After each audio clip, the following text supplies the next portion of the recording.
Oklahoma City, vigilantism or self-defense? I'm your host, James Shippey. Now join us as we have these and other conversations face to face.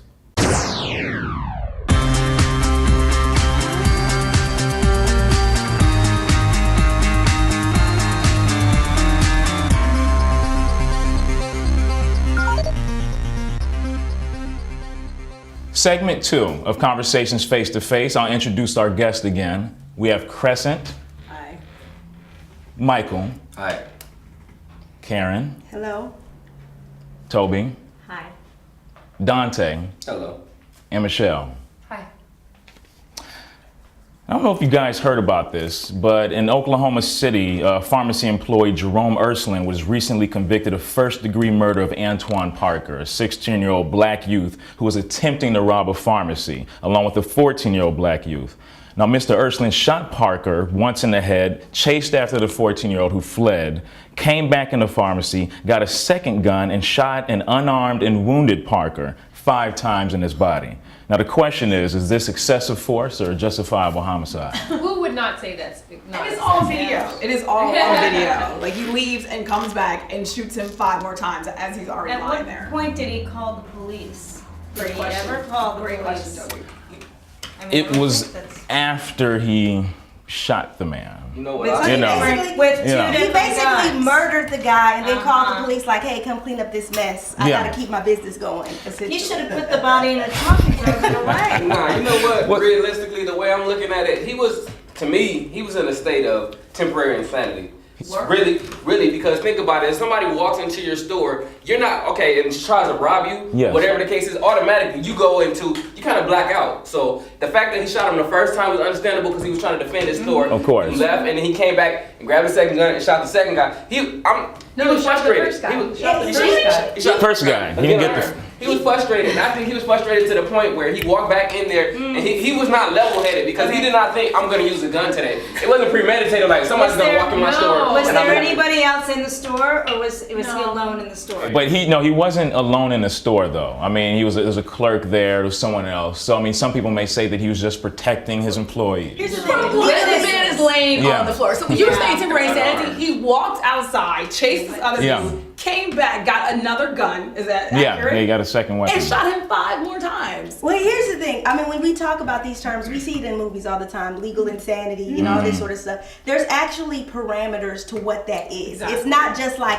oh, I got so upset, I felt crazy. And I Yeah. just grabbed the gun and I was shooting everybody. Yeah. It's not like that. Like literally, depending on what state you're in, there's different rules. But one of the things is sometimes if you don't know what you're doing, you're not aware of what you're doing at all, or you actually have no recollection or understanding of the fact that what you're doing is wrong. Like maybe you literally just, like you're so out of it that it's not that you're upset and it's not that you're heated, it's that you're literally not connecting your actions to what's going on in the real world. Well, Karen, what do you say when, I mean, the adrenaline's pumping? Like I say, someone's robbing you, whether they have a weapon or not, you think they don't have it.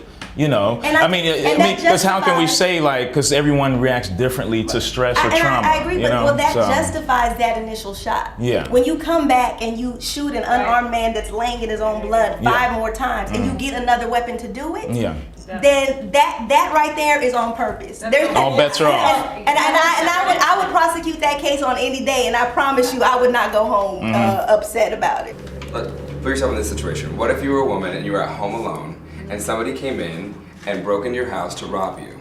You had a gun and you went down and you shot the man, but he was still alive and he was laying there. As a woman, I'm not a woman, so I don't know, but if you were a woman and you were afraid and you were in this situation where there was a man in your house that was robbing you, you had a gun and you shot him, and he was Does still he have a alive, gun? would you shoot him again? Is he armed? You don't know. Who knows? It's nighttime. Shoot him It's and run out the dark. house? There's a- Someone's trying to assault you. I would be Yeah. calling the police. I would be Leave the terrified. I wouldn't want Right. to be near that person. You You know, wouldn't shoot him again. I will You say wouldn't. this. You wouldn't. There is a it's distinction. easy to say that right now. You're a distinction, yeah, because I know you keep going back to this, and I love this because you're a prosecutor. There's a distinction. Shoot them once. If you come back and load them again, Chuck Norris Okay, style, you crossed the line. And here's another Yeah. distinction. When someone has come into your home, Yes. now you're literally protecting your person. When someone is coming into the business, what you're protecting is financial. generally. Really, but what if it's your business that you own? It doesn't matter. No? It's still a financial. So what Yeah. you're basically Brand saying yourself. is, but what you're saying is, in order for you to come here and steal from me, it's worth your life. And so I'm gonna be the judge, the jury, and the executioner right here at this moment. Whereas when someone comes into your home, literally it's typically an assault, it's some sort of invasion. They're coming after you and you are literally protecting yourself. Oh, and I like that, but I'm gonna tell you something. Most people that have a gun in their house or at their job, they're not reading any, like, that's a law. That looks like a distinction between laws. Because the thing is, like I say, that adrenaline's going again and you're just trying to protect yourself. It's either him or me. Like, you know, if it goes down to those bare necessities, can that argument be made? Because basically there's actually people petitioning to get him out of prison. Because there's people that believe that he was justified in protecting himself. Of course they do. Yeah. Because I'll tell you, my opinion of his thought process, goes outside, tries to trace down the one. That doesn't work, he comes back in.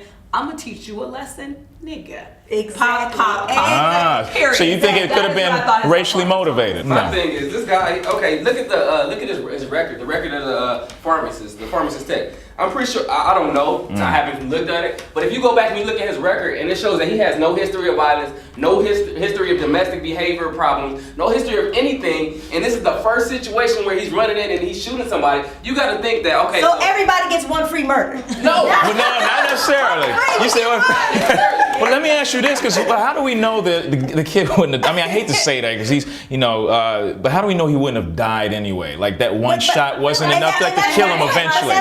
You know what I mean? That's the point. One bullet hole is enough to protect oneself. You do? You think so? In most cases. Now, but see, unless someone's a trained, because you know, like some people that are going to the criminal justice field, a lot of people don't know that stuff. You know, like when you're in criminal justice, sometimes you know like how to wound somebody, you know, stuff like that. Other than that, someone just knows how to point a gun at the torso and keep it moving. 2 words: you know. Wounded. I'm gonna add a conjunction, and unarmed. Yes. Wounded and unarmed. You don't have to be. You could be a little African kid from Senegal who's never been to any kind of school and still understand what someone is wounded and unarmed. You don't need to, you know, shoot them again.